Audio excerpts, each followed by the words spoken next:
Hello guys, Anmarchi here, and today I had to move the mic a little. Sorry about that, just wanted to get it into my way. And here we have some Far Cry 3 multiplayer. Last time I don't think it was a full game, but now it's a full game. I'm using the AK-47 with the red dot sight. And this game starts out rough. I don't really know this map too well, or at all for that matter. So I'm trying to learn the map, trying to find the enemies, refamiliarize myself with the game. I went like about a week without playing, but I said in my earlier Far Cry 3 video that I'm going to try and play some more Far Cry 3 and other games, and that I did. I have been playing. I've been having a good time playing.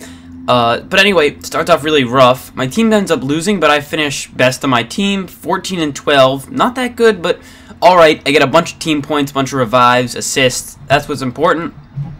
And I finish best on my team, so I get the little animation at the end. I have 3 topics to talk about today, but I don't expect to get to all 3. I'll probably only get to 2, maybe even 1.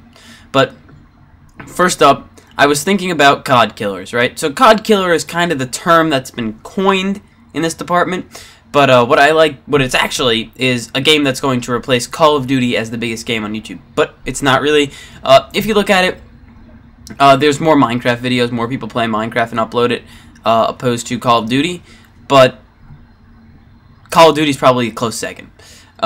So what's going to replace Call of Duty is the question that people ask, and I kind of want to answer what's going to replace Call of Duty and what's going to replace Minecraft, right? Because those are probably the 2 biggest games. But what new games should we expect to see? And I think that it's going to be a slow and painful death for Call of Duty.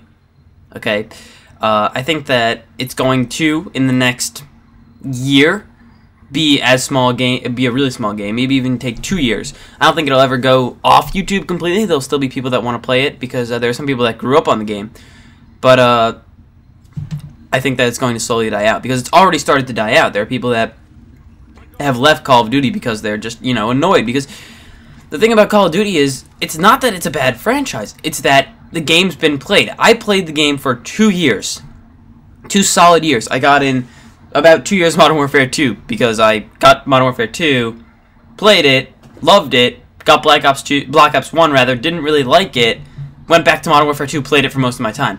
So I had 2 solid years of Call of Duty, played a little bit of Modern Warfare 3, of course. I've played even a little bit of Black Ops 2, and I played a little bit of COD 4. But I probably have, 2 solid years where it was the game that I played just about every day. And that was it, that's a lot for a game, and because it is a good game, it got that much playtime. But honestly, it's just that it's a game that has to go. It's kind of over. If they want to, I think that what Activision needs to do, or Treyarch or Infinity Ward or whoever, if they want to fix the game, they can't. They need to start a new game, Call of Duty, the franchise is gone, and they don't change that much game to game because they're always the same. But I don't think anything can replace Call of Duty on such a scale that Call of Duty did. I think that there'll be games that people really like, but then they go away. Because that brings me to my second point, is that the community kills games. So the YouTube community, as much as I love it, and I love the YouTube community, it's great, they kill games. For instance, let's just say this. Black Ops comes out, there's no such thing as YouTube. Black Ops 1 comes out, I'm talking about, that's probably one of the games I'm most familiar with. Or even, Modern Warfare 2 is a better example. I'll do Modern Warfare 2. Modern Warfare 2 comes out, and one guy figures out about, probably wouldn't be one, it'd be like 100 guys, figure out about one-man army noob tube, right? About 2 months into the game, they figure out about one-man army noob tube, danger close, all that. They figure out the whole noob tube thing. And then they tell 100 people, tell their friends, and suddenly 300 people know. Basically, it would spread a lot slower by word of mouth, as if, opposed to YouTube videos, where one guy makes one YouTube video, it gets 200,000 views. Suddenly you got 200,000 people running around with NoobTube, one-man army, danger close, BS.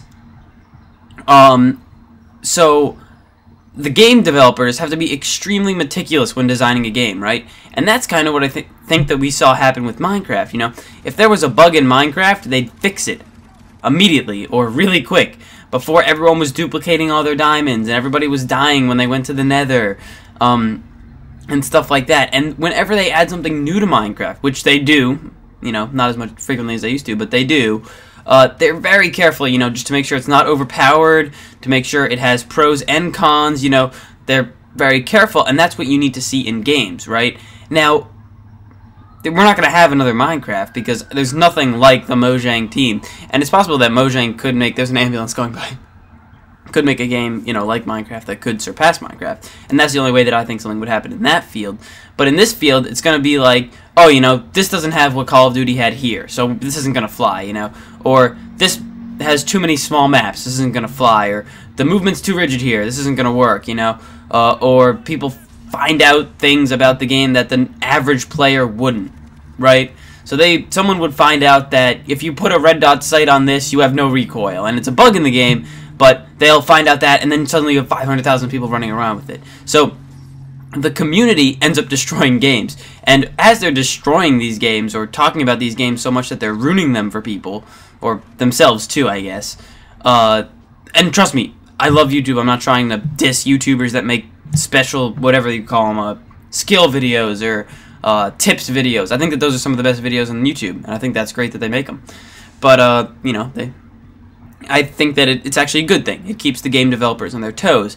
But we have game developers that don't really, you know, they're not really fixing the games in a sense that they should. And some of them do. You know, some game developers are great and they fix their games the way that they should, and it's good. But you're not going to get that with a lot of games. So I think that Call of Duty's on its last leg because after what?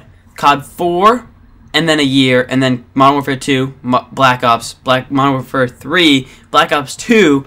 By the time Modern Warfare 4, which I know it's not called Modern Warfare 4, Ghost or whatever it's going to be called, that'll be the 7th year on YouTube that's Call of Duty's been really popular. And you know, that's like 7 seasons of a TV show that's not going anywhere. You know, 7 seasons of a TV show that's kind of been at a standstill. More than 7 seasons, like 8, 9. You could fit more than one season into a year. The point is, and plus people make YouTube videos every day, not once a week. It was a bad comparison to make. That's my fault. I'm sorry. Basically, what the point is Call of Duty's kind of dried up, and it had its turn, and it did a great job. Like I said, Call of Duty will never be completely gone. I don't believe so. But I think that it's time to get replaced. Now, segue to my next point, next-gen consoles. You see that really hard segue? I was like, just segue to my next point. Do it. Segue.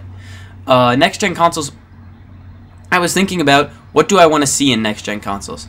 So in the next-gen consoles, we're going to have the Xbox 720. And everyone's calling it the 720, but I don't know. I know that there was a bunch of news that came out about it, and I haven't been on tabs.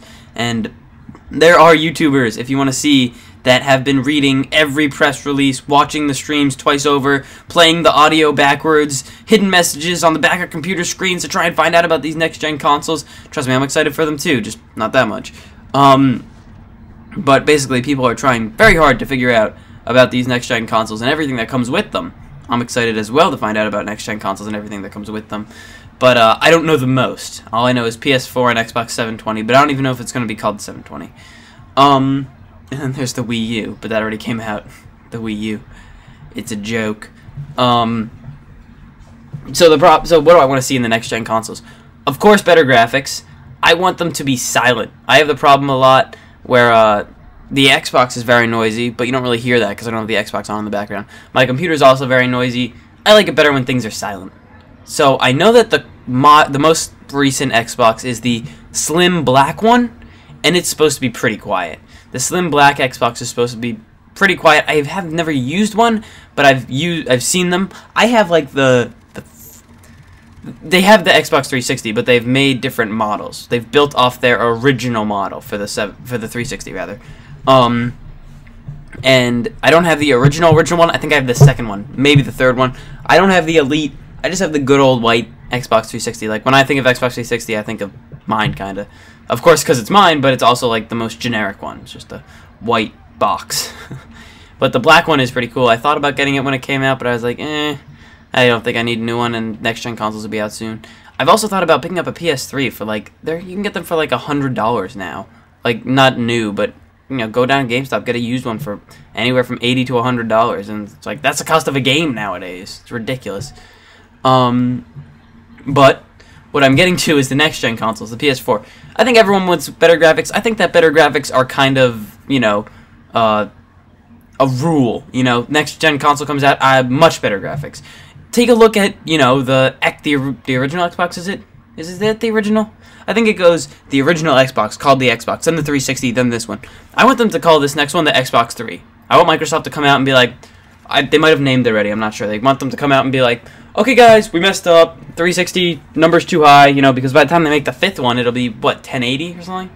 Yeah, it should be 1080. I think. X720, no, the 4th one would be 1080, because the original one was Xbox, then 360, then 720, then 1080. So the 4th one will be 1080, and then, what is it, 14 something math, go work, do stuff. But, better graphics are kind of, you know, I want it to work faster, I want load screens to be quicker. I know part of that's on the developer side, I'm not sure how much of it though, but I think that it's kind of understood that we're going to have better guts in the machine, right? That's what I always call it. I'm not as tech savvy as I wish I was with what exactly does a processor do opposed to a graphics card, opposed to a GPU, opposed to a hard drive. I understand the basics, but I don't want to get too far into it because there are people out there that know a lot more than I do about all that stuff. But we can assume that it's going to have better guts. And by guts, I mean if I were to cut it open, you know, the inside would look very different than it does now, and hopefully quicker, just look faster. But it's definitely going to be faster on the inside. I also want to see, as far as, I don't know how much of this is software, how much of it is hardware. I want bigger hard drives. The one that I got came with a 60 gig hard drive, and they sold a 4 gig version, 60 gig, and 120. And getting it, I'm like, oh yeah, 60 is going to be enough, but I wish that if I bumped up to 120, I'd probably be good, but I want to see like 240 gigabyte hard drives, because these consoles are kind of merging into computers at the phase that they're at. And as far as merging into computers go, I want to see a lot more time spent, a lot more effort into the downloadable games. I don't know what that means as far as a developer goes, but, you know, downloadable games. I don't like having to go to Best Buy or GameStop. I've actually never bought a game at Best Buy. I don't know why I said Best Buy. GameStop. I don't like going to GameStop. I go to Target occasionally to buy games, but I don't like going out and then you have the disc, and then if the disc gets scratched, you're just done, right? And then you have this big case, right, just cluttering. And if you have someone who have upwards of 20 games, it's like, wow, that's a lot of cases. So I want to see a lot more time on, you know, downloadable games. And look at this scene here. I got 340. Top guy on their team got 430. Second guy got 4 something, and the next guy got 205. And then we danced the Macarena, me and my my partner over here.